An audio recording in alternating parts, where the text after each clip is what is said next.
नमस्कार दोस्तों, आप सभी का स्वागत है एक बार फिर से अपने चैनल भक्ति की शक्ति में। तो दोस्तों आइए जानते हैं सफला एकादशी व्रत के बारे में।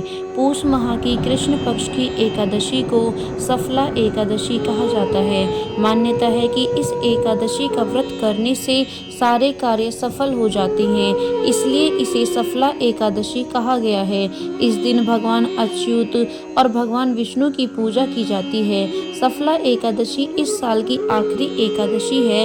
इस बार सफला एकादशी 26 दिसंबर 2024 गुरुवार को मनाई जाएगी।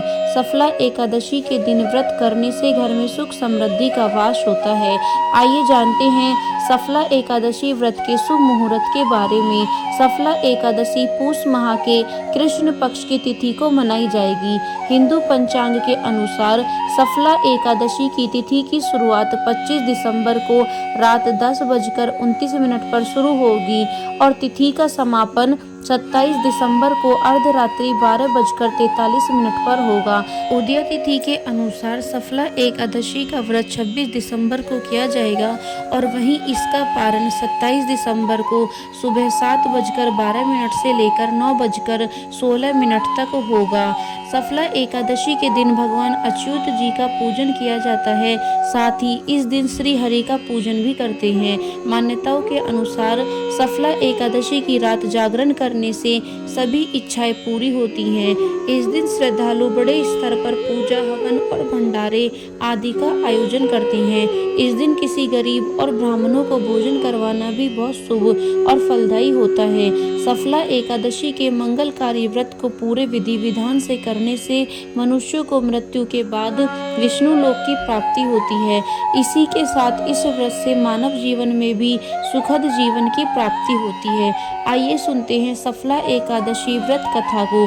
प्राचीन काल में चंपावती नगर में राजा महिष्मत राज करते थे। राजा के 4 पुत्र थे। उनमें लुम्पक बड़ा दुष्ट और पापी था। वह पिता के धन को कुकर्मों में नष्ट करता रहता था।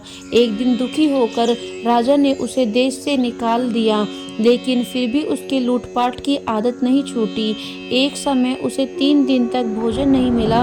इस दौरान वह भटकता हुआ एक साधु की कुटिया पर पहुंच गया। सौभाग्य से उस दिन सफला एकादशी थी। महात्मा ने उसका सत्कार किया और उसे भोजन दिया। महात्मा के इस व्यवहार से उसकी बुद्धि परिवर्तित हो गई। वह साधु के चरणों में गिर पड़ा। साधु ने उसे अपना शिष्य बना लिया और धीरे धीरे ल्यूक का चित्र निर्मल हो गया। वह महात्मा की आज्ञा से एकादशी का व्रत रखने लगा। जब वह बिल्कुल बदल गया तो महात्मा ने उसके सामने अपना असली रूप प्रकट किया। महात्मा के वेश में स्वयं उसके पिता सामने खड़े थे। इसके बाद लुम्पक ने राजकाज संभालकर आदर्श प्रस्तुत किया और वह आजीवन सफला एकादशी का व्रत रखने लगा। दोस्तों यह थी सफला एकादशी व्रत को लेकर सारी जानकारी। यदि वीडियो आपको पसंद आई हो तो चैनल को सब्सक्राइब करना बिल्कुल न भूलें और वीडियो को लाइक एंड शेयर जरूर करें।